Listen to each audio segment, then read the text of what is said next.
The smell of charcoal and barbecue sauce filled my parents' backyard as I walked through the side gate, already dreading what waited for me. Summer evening gatherings at the family home always felt like walking into a performance where everyone knew their lines except me.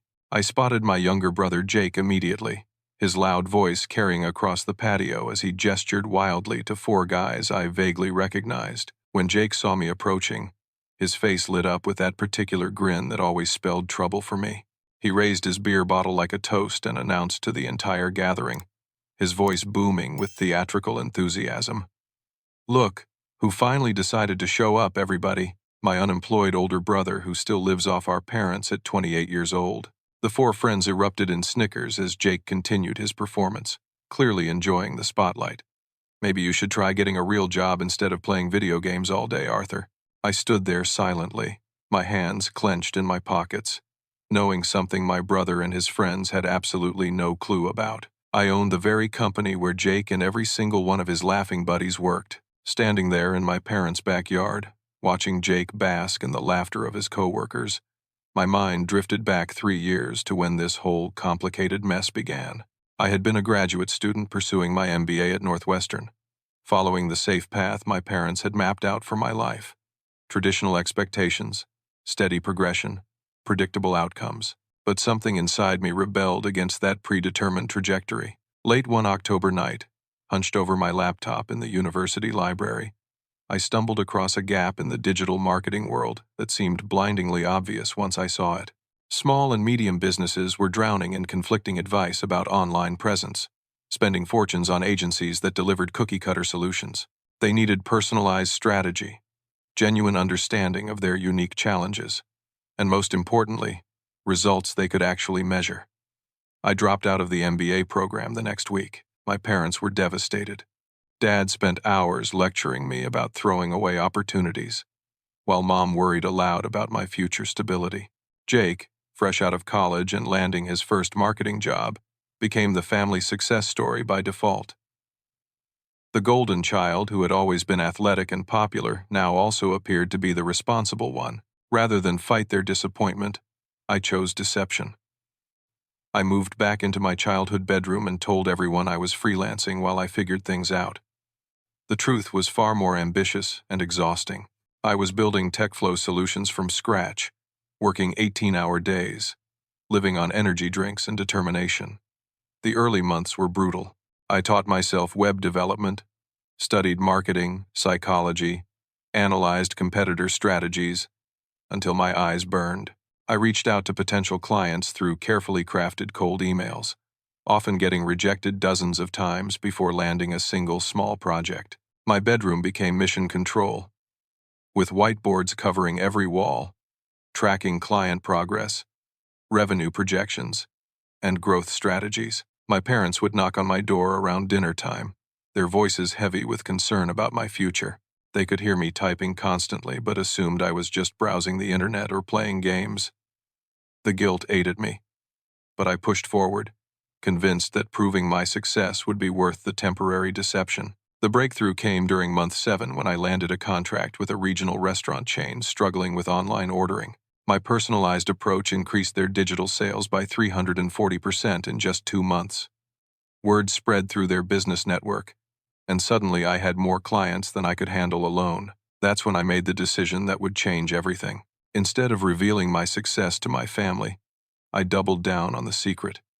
I found a silent investor partnership structure that kept my name off public records while providing the capital needed for rapid expansion. To the outside world, TechFlow Solutions was owned by a holding company managed by my business lawyer, Marcus Hendricks. Within 18 months, we had 23 employees. By year 2, we'd grown to 38 people and were generating over $2 million in annual revenue. I was paying myself a modest salary and reinvesting everything else into growth, equipment, and talent acquisition. My employees knew me as the founder, but my family remained completely unaware. The irony wasn't lost on me when Jake announced he'd gotten a job at a digital marketing company called TechFlow Solutions. I nearly choked on my coffee when he proudly showed us his employee handbook at Sunday dinner, describing his new workplace as innovative and employee-focused. He had no idea he was bragging about working for his supposedly unemployed older brother. Now, 3 years later, TechFlow Solutions employed 47 people across 2 floors of a renovated downtown building. Our client roster included major regional businesses, several national accounts, and we were on track to hit $3 million in revenue this year. Every morning, I put on khakis and a polo shirt, drove my modest Honda Civic to the office, and managed a company that provided steady income for dozens of families. Jake worked in our creative department, designing social media campaigns and promotional materials. Through employee reports and casual observation, I knew he was decent at his job, but nothing exceptional. He showed up late regularly, took extended lunch breaks, and had a habit of claiming credit for collaborative projects. His supervisor had mentioned concerns about his attitude during our quarterly reviews, though Jake's name was never specifically attached to complaints in the documentation I reviewed. Standing in my parents' backyard, I recognized the 4 friends surrounding Jake from employee files and office interactions. Brad Thompson worked as a graphic designer in Jake's department, a tall guy with meticulously styled hair who always seemed to be looking for shortcuts. Tyler Mason handled social media coordination, constantly checking his phone and treating client accounts like his personal networking opportunities. Connor Walsh managed account coordination, a role that required attention to detail he rarely demonstrated.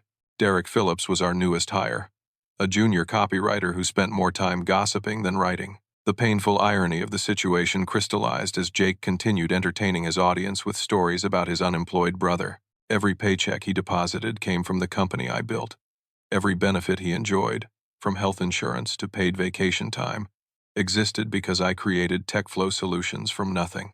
His ability to afford his apartment, his car payments, his weekend entertainment, all of it flowed directly from my success. But the betrayal went deeper than simple mockery. Over the past few months, I'd started hearing disturbing reports about Jake's behavior at work.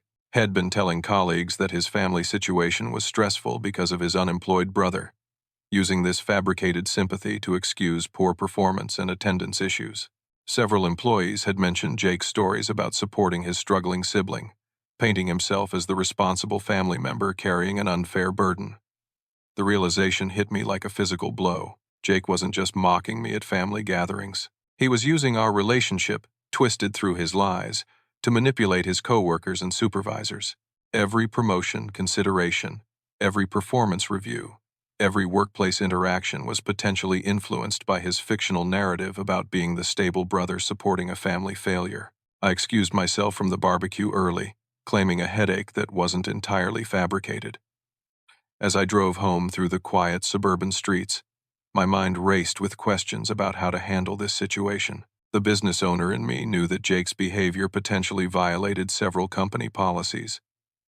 The brother in me wondered if I could find a way to address this without destroying our family relationships. But deep in my gut, I knew the truth had been avoiding. Jake's mockery wasn't just sibling teasing taken too far. It was a pattern of manipulation and disrespect that reflected deeper character issues that were now affecting my employees, my business, and potentially my clients. The next morning, I made a decision that would change everything. I called Marcus Hendricks and asked him to prepare a comprehensive review of employee performance metrics, policy violations, and any documented behavioral issues. I didn't mention Jake specifically, but I knew his name would appear in the data. It was time to find out exactly what my brother had been doing with the opportunities I'd unknowingly provided him. The next week passed in a haze of careful investigation and painful discoveries. I found myself observing Jake and his friends more closely during our Monday morning all-hands meetings, watching their interactions and noting behaviors I'd previously dismissed as typical workplace dynamics. What I discovered made my stomach turn. Jake had cultivated an image at TechFlow Solutions that painted him as a dedicated employee struggling with family obligations. During coffee break conversations I overheard from the adjacent conference room, he would casually mention his unemployed brother who still lived at home, sighing dramatically about the stress this caused his parents.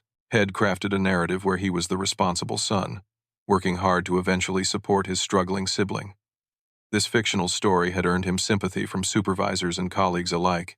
When Jake arrived late on Monday mornings, Head mentioned having to help with family issues. When he left early on Fridays, Head referenced needing to assist his brother with job searches or personal problems. The manipulation was systematic and calculated, designed to excuse poor performance while building social capital among his coworkers. But the pattern ran much deeper than workplace manipulation. As I began reviewing our family history through this new lens, I recognized behaviors that stretched back to our childhood. Jake had always been the golden child. While I struggled with shyness and academic pressure, he effortlessly charmed teachers, coaches, and family friends. He was the star player on 3 different sports teams, homecoming king, and graduated with a social circle that included half our high school class. I was the studious older brother who tutored classmates, volunteered at the library, and spent weekends working on computer programming projects. Our parents, without meaning harm, had consistently reinforced this dynamic.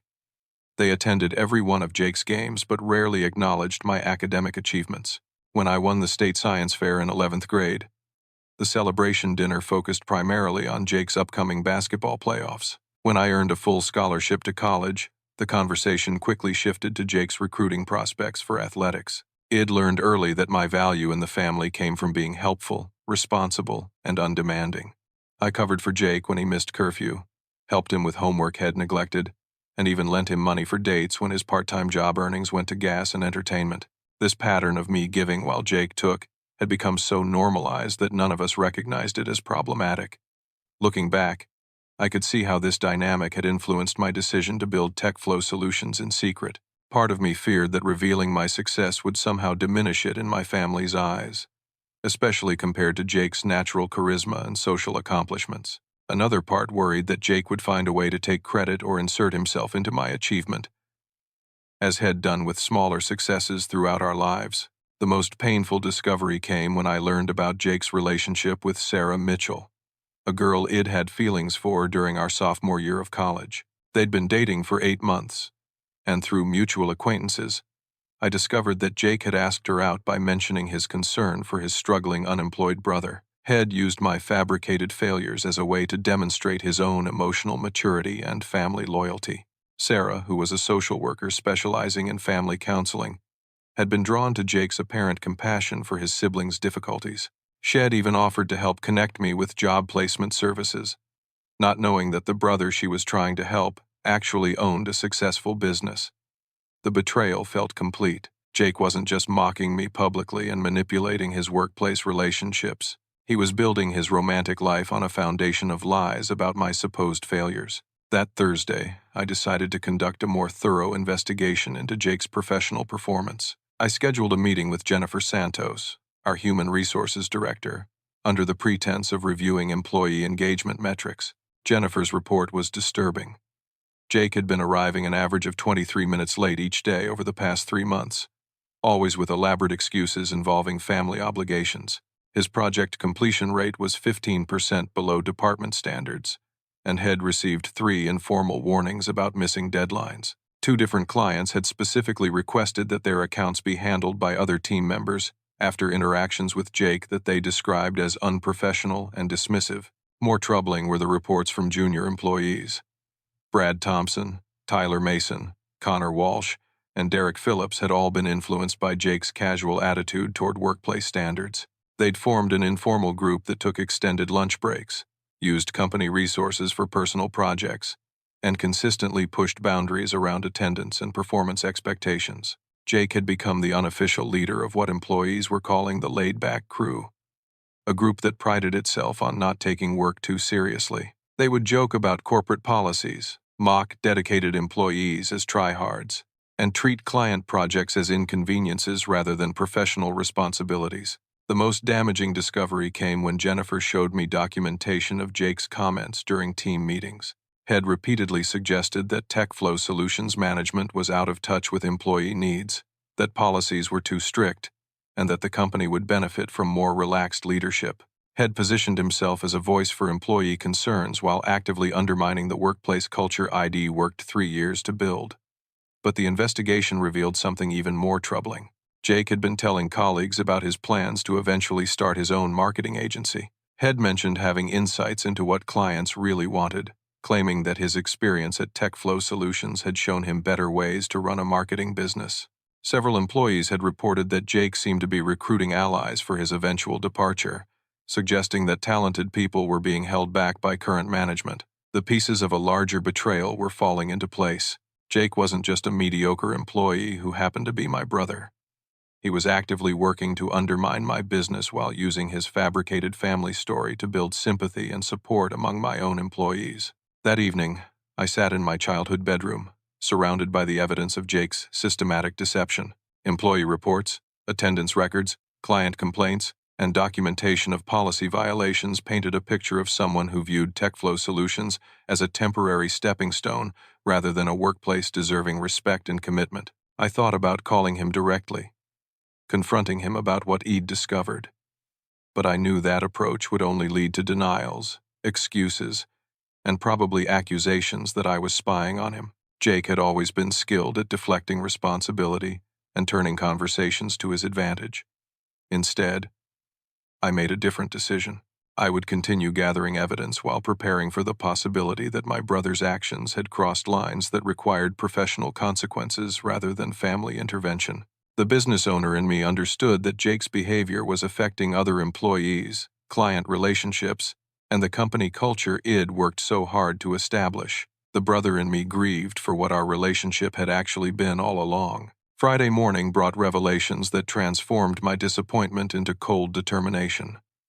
I arrived at TechFlow Solutions early, using my keycard access to review security footage from the past month. What I discovered in those digital files would have been shocking if I hadn't already begun expecting the worst. Jake and his crew had developed a systematic approach to violating company policies. The camera feeds showed them arriving together 20 to 30 minutes late most mornings, then spending the first hour of their workday in the break room rather than at their desks. They'd established a pattern of taking turns covering for each other during unauthorized absences, creating false impressions of productivity when supervisors checked in. But the security footage revealed something far more serious than casual time theft. On 3 separate occasions over the past 2 weeks, Jake had stayed late after most employees left the building. The cameras captured him accessing computer workstations belonging to other departments, copying files to external storage devices, and photographing client contact information displayed on colleagues' monitors. Had been stealing proprietary information and client data, building resources for his planned departure from TechFlow Solutions. I contacted our IT security specialist, David Chen, requesting a comprehensive audit of file access logs and email communications. David's report arrived within hours, and the scope of Jake's violations was staggering. Jake had downloaded client contact databases, copied marketing strategy documents, and forwarded confidential project timelines to his personal email address. Had accessed salary information for other employees, reviewed financial projections that required management-level clearance, and even obtained copies of our vendor contracts and pricing agreements. The evidence pointed to industrial espionage rather than simple workplace misconduct. But Jake's betrayals extended beyond professional violations into deeply personal territory. I discovered that He'd been borrowing money from our 74-year-old grandmother, claiming he needed funds to help his unemployed brother cover basic living expenses. Grandmother had given Jake $3,000 from her retirement savings account, money Shed set aside for potential medical emergencies. Shed sworn Jake to secrecy about the loan, believing that Arthur would be embarrassed if family members knew about his financial struggles. Jake had promised to repay the money once his brother got back on his feet, creating a timeline that could extend indefinitely since his unemployed brother didn't actually exist. The manipulation of our elderly grandmother represented a level of cruelty that shattered any remaining sympathy I felt for Jake's situation. He was stealing from someone who trusted him completely, using fabricated stories about my fictional struggles to exploit her natural compassion for family members in need. My investigation expanded to include Jake's 4 friends, and their involvement in his schemes became increasingly clear. Brad Thompson had been using company design software to create marketing materials for outside clients, essentially running a freelance business using TechFlow Solutions resources. Tyler Mason had been inflating social media engagement metrics on client campaigns, purchasing fake followers and interactions to make his performance appear more successful than reality. Connor Walsh had been systematically overbilling clients for hours not worked, adding fictitious time entries to project logs and pocketing the difference when clients paid their invoices. Derek Phillips, despite being our newest employee, had already begun sharing confidential client information with friends at competing agencies, apparently believing that demonstrating insider knowledge would help him network within the industry. These weren't isolated incidents of poor judgment. They represented a coordinated effort to exploit TechFlow solutions while preparing for their eventual departure. Jake had recruited 4 accomplices who were actively damaging client relationships, stealing company resources, and violating the trust that formed the foundation of our business model. The scope of their plan became clear when I discovered a group text conversation that Jake had carelessly left logged in on a shared office computer. The messages revealed their intention to resign simultaneously, taking major clients with them to a new agency Jake planned to launch. They'd scheduled this mass departure for the Monday following our parents' upcoming anniversary celebration, timing their betrayal to coincide with a family gathering where Jake could maintain his innocent facade. Their text exchanges were filled with contempt for TechFlow Solutions management, mocking the company policies and work standards as unnecessarily demanding. They referred to their planned departure as Liberation Day and discussed dividing up client accounts they intended to steal. Jake had convinced his friends that they were too talented for their current positions, that starting their own agency would allow them to implement superior strategies and earn the recognition they deserved. The messages revealed Jake's role as the mastermind behind their scheme. He had been systematically gathering intelligence about client relationships, internal processes, and company vulnerabilities. His access to various departments had allowed him to map out which accounts would be easiest to steal and which employees might be recruited to join their new venture. Most disturbing was Jake's confidence that his actions would go undetected. He had written extensively about his ability to manipulate workplace relationships and deflect suspicion. He bragged about using his family story to excuse poor performance, claiming that managers were too sympathetic to hold him accountable for his behavior. The final piece of evidence arrived when David Chen discovered that Jake had been secretly recording client phone conversations, gathering confidential information about their business strategies, financial situations, and future planning. He intended to use this intelligence to offer competitive advantages to rival companies, essentially selling insider information to the highest bidder. This revelation transformed the situation from internal misconduct to potential criminal activity. Recording confidential business conversations without consent violated both privacy laws and professional ethics standards. Using that information to benefit competitors could constitute corporate espionage, with serious legal consequences for everyone involved. I spent that weekend consulting with Marcus Hendricks about the legal implications of what Id discovered.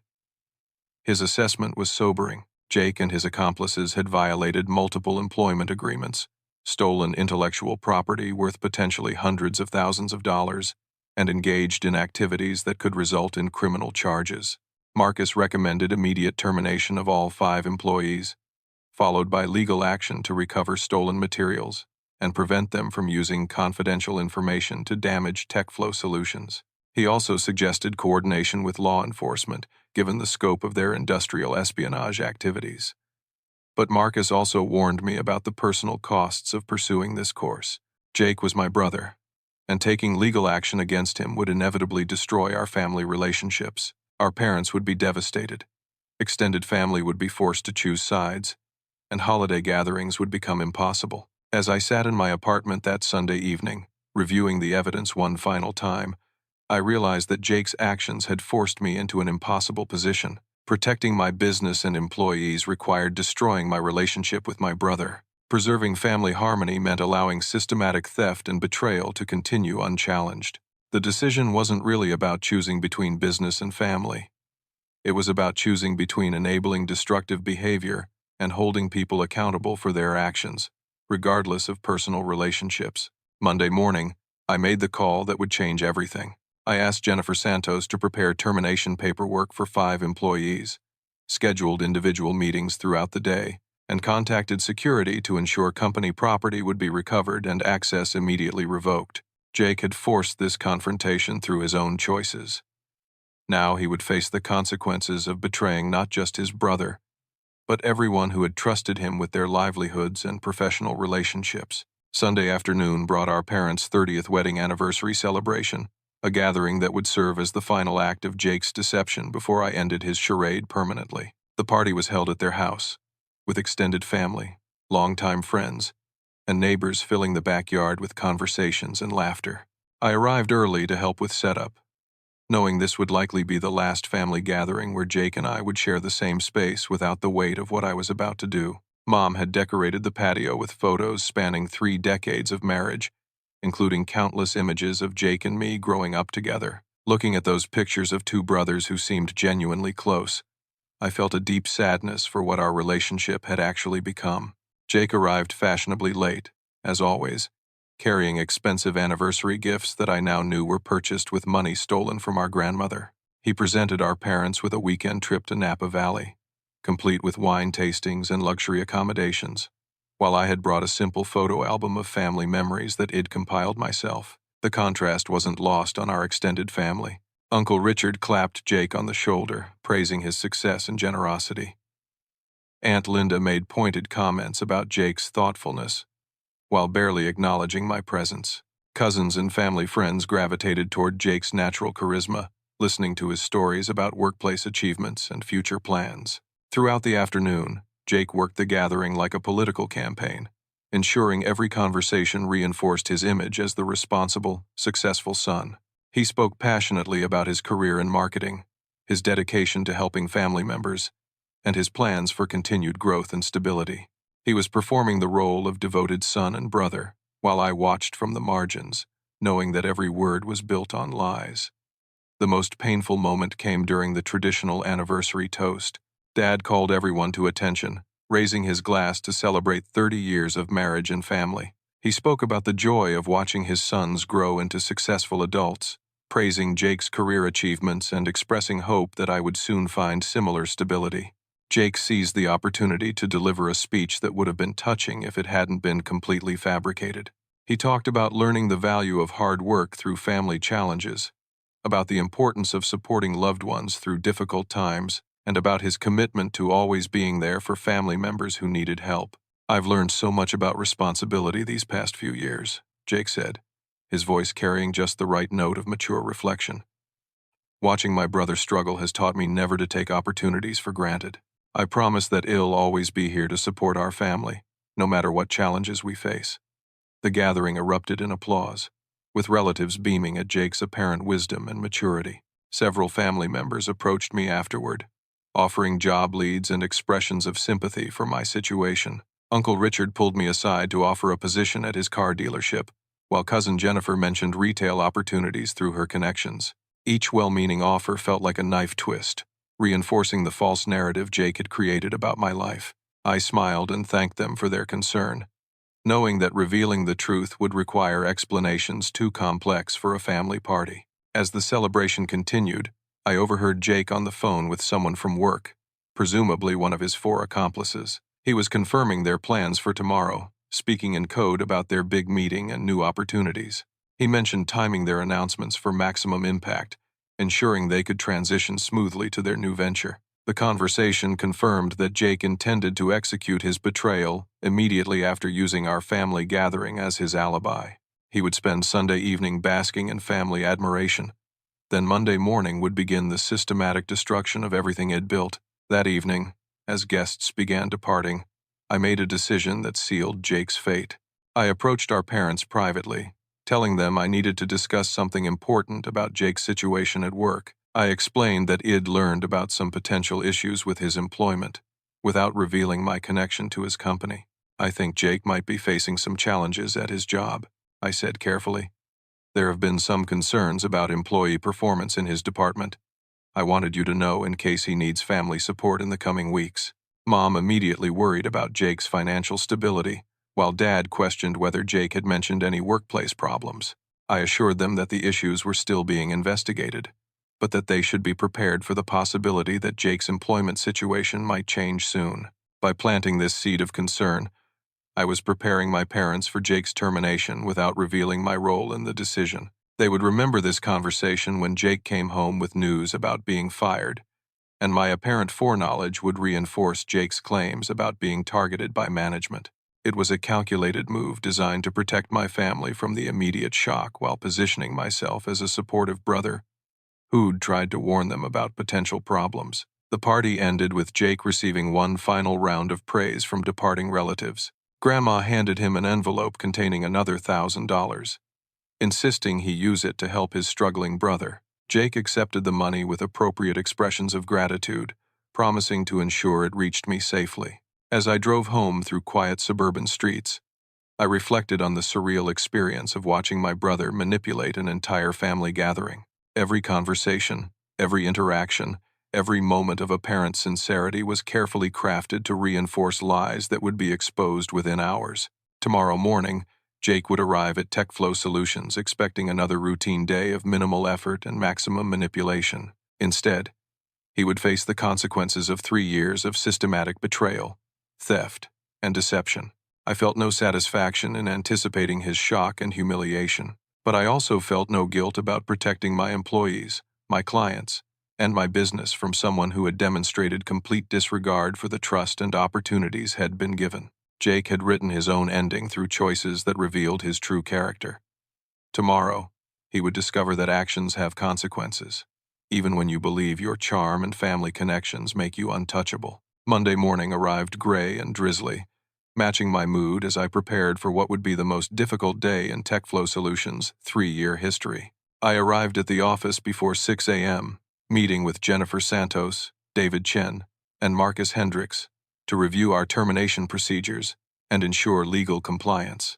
The conference room table was covered with evidence folders, each containing detailed documentation of policy violations, theft, and misconduct. Marcus had prepared termination letters that protected the company from wrongful dismissal claims while preserving our right to pursue legal action for recovered damages. Remember, Marcus cautioned as we reviewed the process, these meetings are about employment termination, not personal relationships. Stay focused on documented violations and avoid emotional responses to anything they might say. Jennifer had coordinated with building security to ensure that each terminated employee would be escorted immediately from the premises after their meeting. Their computer access had been revoked overnight, and IT was standing by to recover any company property in their possession. At 8:45 a.m., I watched through my office window as Jake's car pulled into the parking lot. He was 25 minutes late, consistent with his established pattern of poor attendance. Brad, Tyler, Connor, and Derek arrived together shortly afterward, laughing about something as they walked toward the building entrance. None of them had any idea their careers at TechFlow Solutions would end within the next 2 hours. I decided to start with Connor Walsh, knowing his violations were extensive but relatively straightforward. When Jennifer called him to conference room B, Connor appeared relaxed and unconcerned, probably assuming this was a routine check-in about project status. Connor, we're here to discuss serious violations of company policy, I began, opening his evidence folder. Our investigation has revealed systematic timesheet fraud, client overbilling, and theft of company resources. Connor's confident expression crumbled as I presented documentation of his inflated hour reports, copies of falsified invoices, and evidence of personal use of company equipment. His attempts to deny the charges weakened as each piece of evidence was laid out systematically. I can explain all of this, Connor stammered, his voice rising with panic. These are just misunderstandings, mistakes in record-keeping. I never meant to. The evidence shows deliberate and repeated violations over several months. Jennifer interrupted. Your employment with TechFlow Solutions is terminated immediately. Security will escort you to collect personal items from your workspace.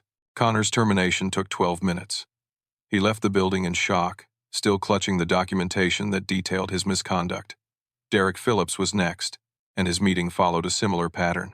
As our newest employee, Derek had fewer violations to review, but his sharing of confidential client information with competing agencies represented a serious breach of trust. He broke down completely when shown records of his unauthorized communications, admitting that he'd been trying to impress contacts in the industry. I was just networking, Derek pleaded. Everyone does it. I didn't think it was that serious. Sharing confidential client strategies and financial information is corporate espionage, Marcus explained calmly. You're fortunate we're handling this internally rather than involving law enforcement at this time. Derek was escorted out after 8 minutes, tears streaming down his face as he realized the magnitude of his career-ending mistake. Tyler Mason's termination was more combative. When confronted with evidence of his fake social media metrics and fraudulent campaign reporting, Tyler became defensive and aggressive. This is ridiculous, Tyler shouted, standing abruptly from his chair. Every social media manager optimizes their numbers. You can't fire people for standard industry practices, purchasing fake followers and interactions. Then billing clients for fraudulent engagement metrics constitutes theft and false advertising. I replied steadily. These aren't standard practices. They're criminal violations. Tyler's bravado collapsed when he saw the detailed audit of his fake account purchases and fabricated analytics reports. He demanded to speak with his supervisor, not realizing that I was effectively the highest authority in the building. His escort from the building took 15 minutes due to his continued protests and attempts to argue his case. Brad Thompson's meeting revealed the most extensive violations outside of Jake's activities. His use of company resources for freelance projects, copyright theft, and plagiarism of designs created substantial legal liability for TechFlow Solutions. Brad, these design portfolios contain work stolen from other agencies, I said, spreading examples across the conference table. You've been billing clients for original creative work while providing plagiarized content. Brad's face went white as he recognized designs had copied from various sources. I was just using them for inspiration, he whispered. I always modified them. Copyright infringement puts our entire company at risk. Your actions could result in lawsuits that damage every employee's livelihood. Brad was terminated after 10 minutes, leaving quietly with none of his earlier confidence intact. Then it was time for Jake. I decided to handle his termination personally, walking to his cubicle where he was scrolling through social media instead of working on client projects. When he saw me approaching, Jake's expression shifted from boredom to confusion.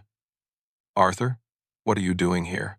Jake asked, standing up and looking around nervously.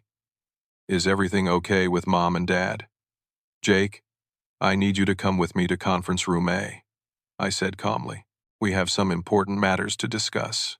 Jake followed me through the office, his confusion deepening as he noticed the absence of his 4 friends. Several other employees watched our progress with curious expressions, sensing that something significant was happening.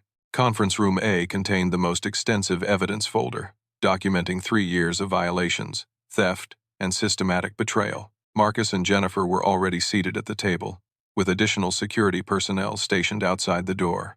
Jake, your employment with TechFlow Solutions is being terminated for cause, I began, opening his folder. The violations include theft of proprietary information, industrial espionage, fraud, and breach of employment contract. Jake's jaw dropped as he processed what I'd said. This is insane, he sputtered. You can't just fire people randomly. I haven't done anything wrong.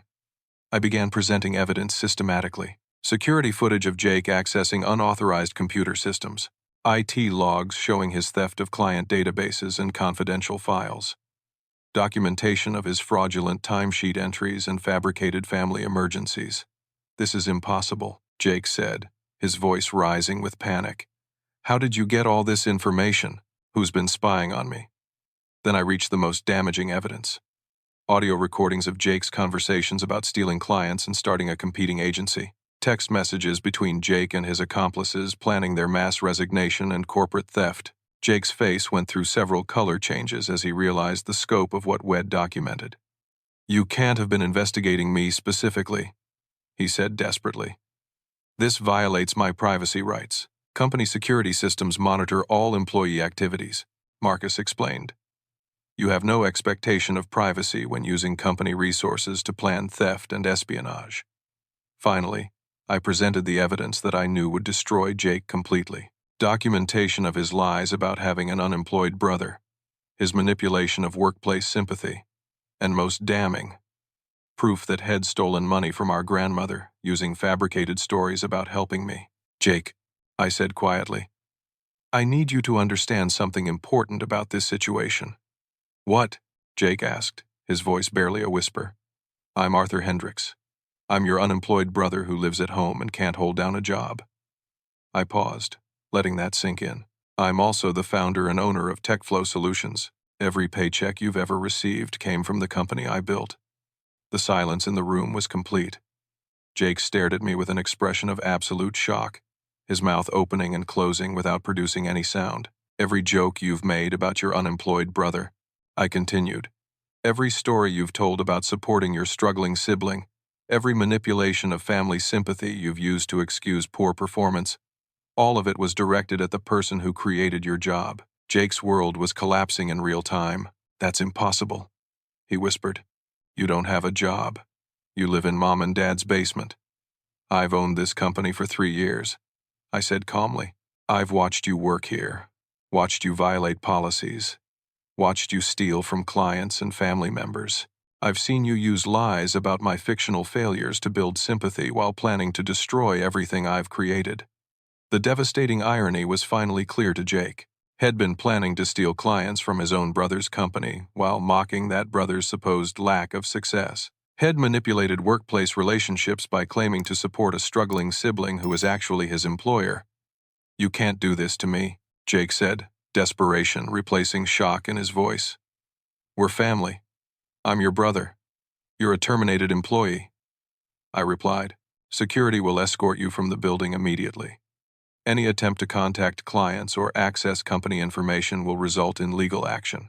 Jake was removed from TechFlow Solutions premises at 11:37 a.m., escorted by 2 security officers while other employees watched in stunned silence. He left carrying only personal items from his desk, his access to company systems permanently revoked. The most satisfying moment wasn't watching Jake's humiliation. It was knowing that I'd protected my other employees from someone who had been systematically undermining their workplace and potentially costing them their livelihoods through his planned theft. Jake's reign of manipulation and deception was over. The real consequences were just beginning. The first call came 37 minutes after Jake's termination. My phone buzzed with Dad's contact information, and I knew the carefully constructed narrative was about to collapse. Arthur, something terrible has happened to Jake. Dad's voice was strained with worry. He just called from his car, saying he was wrongfully fired by some corrupt management team. They're trying to frame him for things he never did. I took a deep breath, preparing for the conversation I'd been dreading and anticipating in equal measure. Dad, I need you and Mom to sit down. I have something important to tell you about Jake's situation. We need to help him find a lawyer. Dad continued without listening.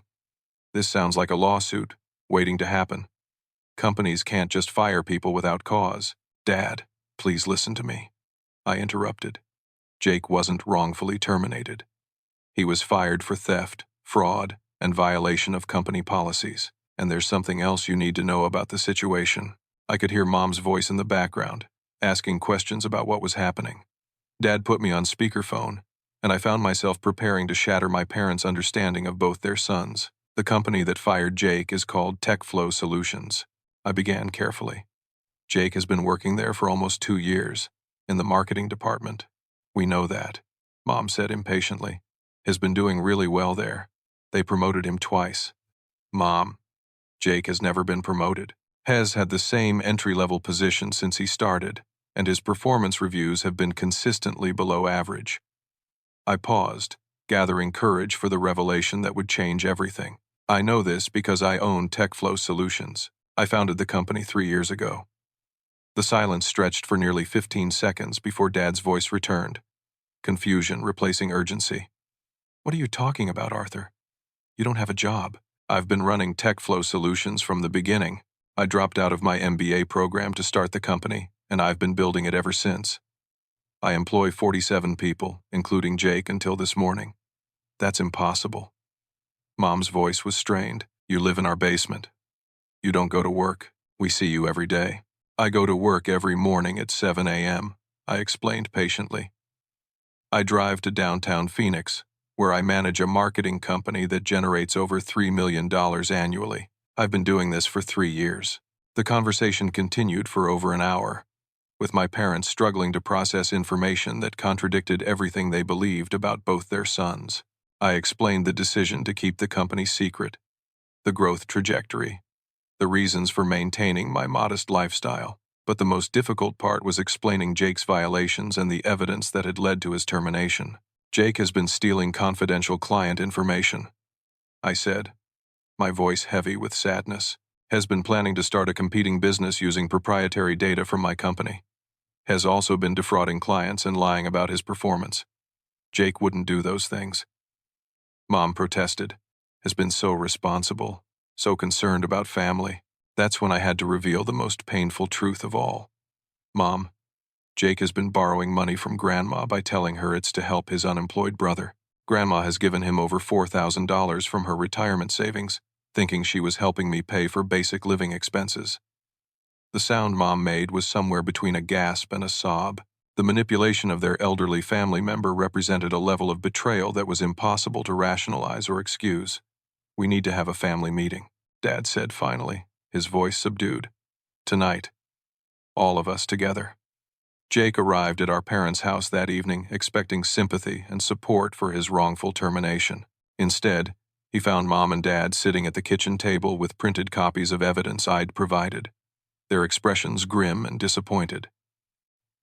"Jake, sit down," Dad said without preamble. "We need to talk about what really happened today." For the next 2 hours, Jake's carefully constructed lies unraveled completely.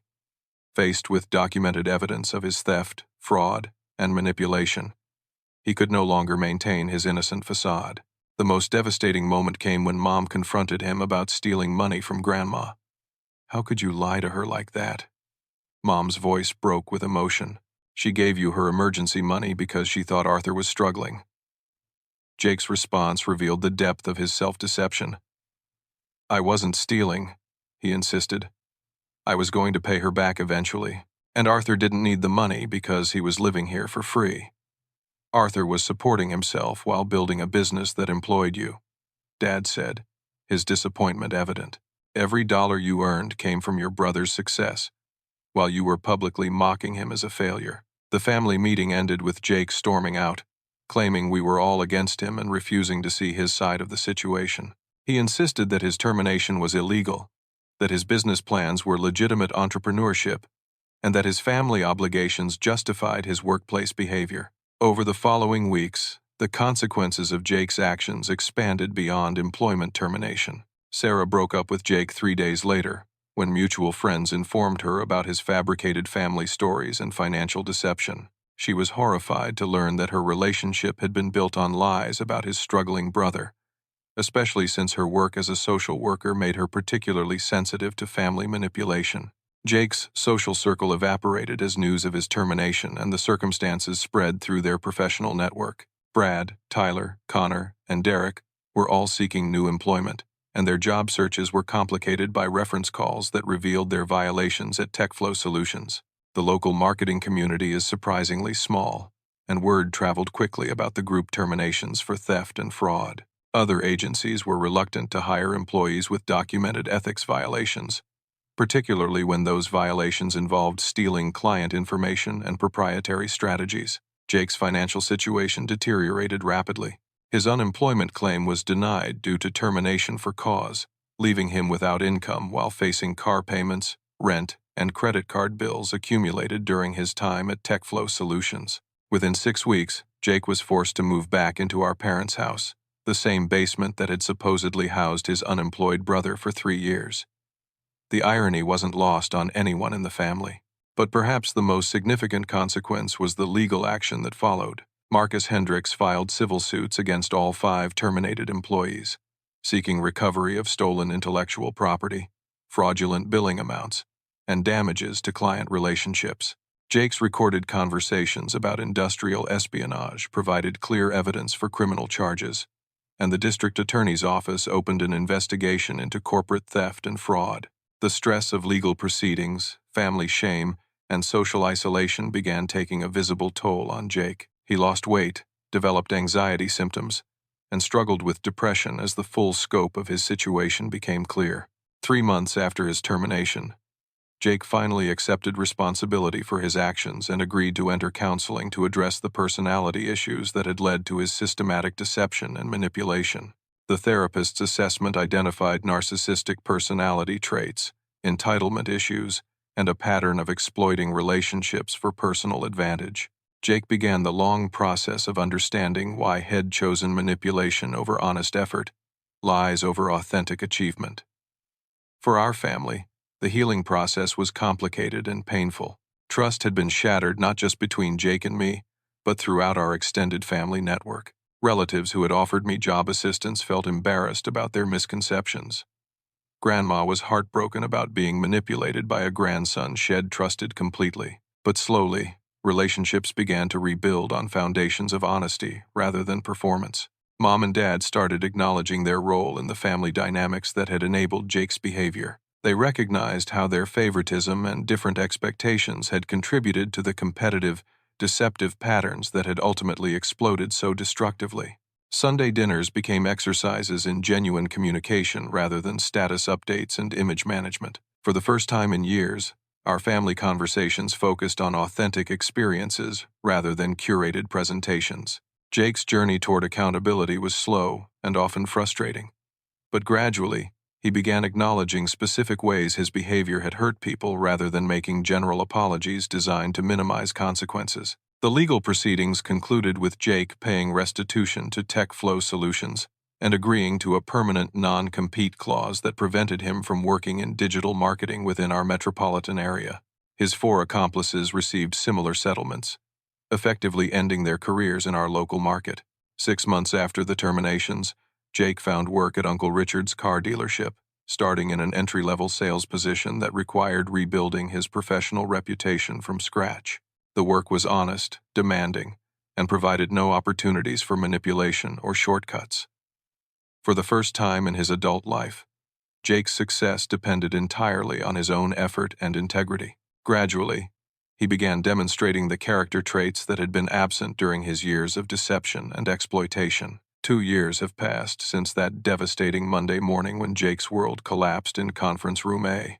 The transformation in our family, our relationships, and our individual lives has been profound and lasting. TechFlow Solutions has grown to employ 63 people across 3 office floors, with annual revenue approaching $4.5 million. The departure of Jake and his accomplices actually strengthened our workplace culture, removing negative influences that had been undermining employee morale and professional standards. Word of how I handled the situation spread throughout Phoenix business community, earning respect for prioritizing ethics over personal relationships. Several entrepreneurs have approached me for mentorship, particularly those struggling with family dynamics in their own companies. The experience taught me valuable lessons about leadership, accountability, and the difference between enabling and supporting family members. I moved out of my parents' basement 18 months ago, purchasing a modern downtown condominium that reflects the success I'd hidden for so long. My living situation is no longer a source of family embarrassment or personal shame. More importantly, I've learned to be honest about my achievements without fear of family, jealousy, or resentment. Success doesn't require secrecy or apology when it's earned through legitimate effort and ethical choices. Jake's journey has been more challenging but ultimately more meaningful than I could have hoped. After 8 months at Uncle Richard's dealership, Jake had saved enough money to begin repaying Grandma the money he'd stolen. He insisted on paying interest as well, acknowledging that his deception had cost her both financially and emotionally. The process of making regular payments to someone he'd betrayed became a powerful reminder of the real consequences his choices had created. Jake also entered individual therapy with a counselor specializing in narcissistic personality patterns. The work was difficult and often painful, requiring him to examine behaviors he'd rationalized for years. He learned that his need for external validation and status had driven him to create false narratives about his life and achievements. The therapy helped him understand how entitlement and competitive jealousy had poisoned his relationships with family, coworkers, and friends. Most importantly, Jake began accepting responsibility for his actions without deflecting blame or minimizing consequences. 15 months after his termination, Jake approached me with a genuine apology that acknowledged specific ways he'd hurt our family and damaged my business. "I stole from you, Arthur," Jake said during one of our monthly supervised family dinners. "I stole money, information, and opportunities. I also stole something harder to replace. I stole years of honest relationship between us by choosing lies and manipulation over respect." He didn't ask for forgiveness or immediate reconciliation. Instead, he focused on understanding the impact of his choices and demonstrating changed behavior through consistent actions. Jake's relationship with Sarah had ended permanently, but had learned to view that loss as a consequence of his deception rather than an unfair punishment. He began dating again only after 18 months of therapy. this time building relationships on authentic foundations. His social circle gradually expanded to include people who knew his full story and chose to support his recovery rather than his image. After 2 years at the dealership, Jake had saved enough money to consider starting his own automotive customization business. This time, he approached entrepreneurship with humility and preparation, rather than entitlement and shortcuts. He asked for my business mentorship but insisted on maintaining appropriate boundaries. Our collaboration focused on legitimate strategy and planning rather than family favoritism or special treatment. Jake's new business plan emphasized ethical practices, transparent relationships, and sustainable growth. Had learned that authentic success requires patience, integrity, and genuine value creation.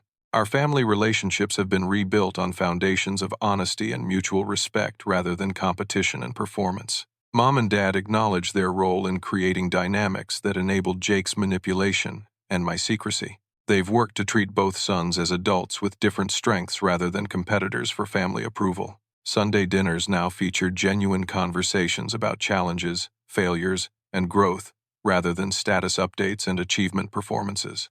We discuss setbacks openly, celebrate authentic progress, and support each other through difficulties without enabling destructive behavior. Grandma has become one of my biggest supporters, proudly telling her friends about my business success while also praising Jake's commitment to personal growth and accountability.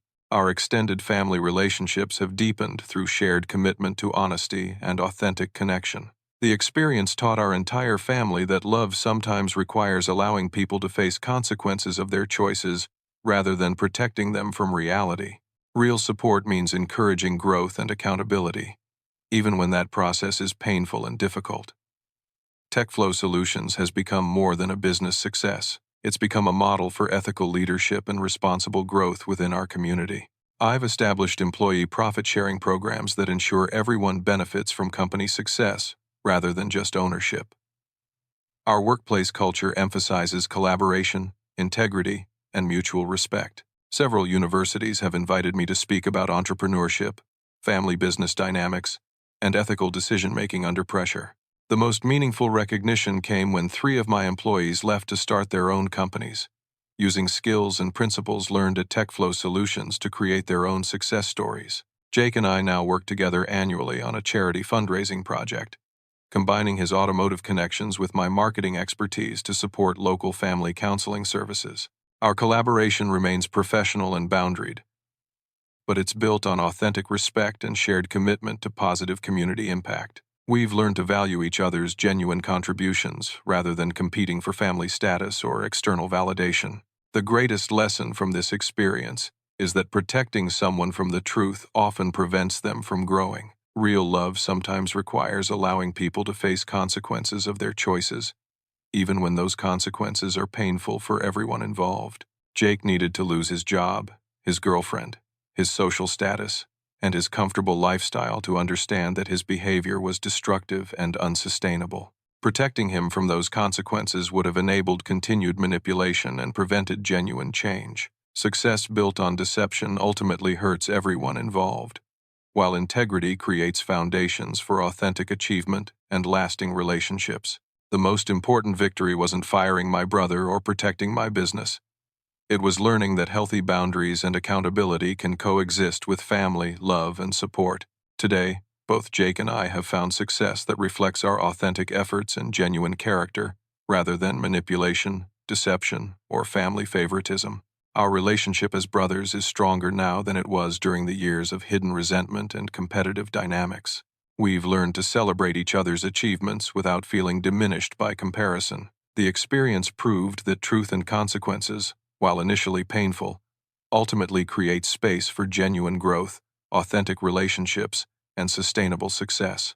Jake's transformation from entitled manipulator to accountable entrepreneur has been remarkable to witness. More importantly, it's been genuine and lasting because it was built on facing reality rather than avoiding consequences. Our family's journey from dysfunction to health required courage to confront difficult truths and commitment to supporting growth rather than enabling comfortable lies. The ending of this story isn't that everything became perfect. It's that everyone became real. And that foundation of authenticity has created possibilities for relationships, success, and personal fulfillment that manipulation and deception could never provide. Have you ever had to choose between family loyalty and doing what's right, even when it meant facing difficult conversations and potentially painful consequences? Share your thoughts in the comments below about how you've handled situations where protecting someone you love required setting firm boundaries or allowing them to face the results of their actions. If this story resonated with you and reminded you of the importance of integrity in both family and professional relationships, please like this video to help others find these important lessons about accountability and authentic success. Subscribe to hear more stories about real-life challenges that test our values and the courage required to choose truth over comfort, growth over enabling, and genuine love over temporary peace. Share this story with someone who might benefit from understanding how authentic relationships require honesty, boundaries, and the willingness to support people through consequences rather than protecting them from reality.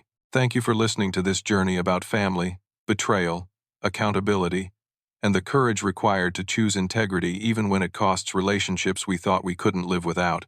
Remember that real success and genuine love both require the foundation of truth, and sometimes the most loving thing we can do is allow people to face the consequences that will ultimately help them grow. Take care, and remember that your character is defined not by avoiding difficult decisions, but by having the courage to make choices that reflect your deepest values, even when those choices require sacrifice and temporary pain for long-term growth and authentic relationships.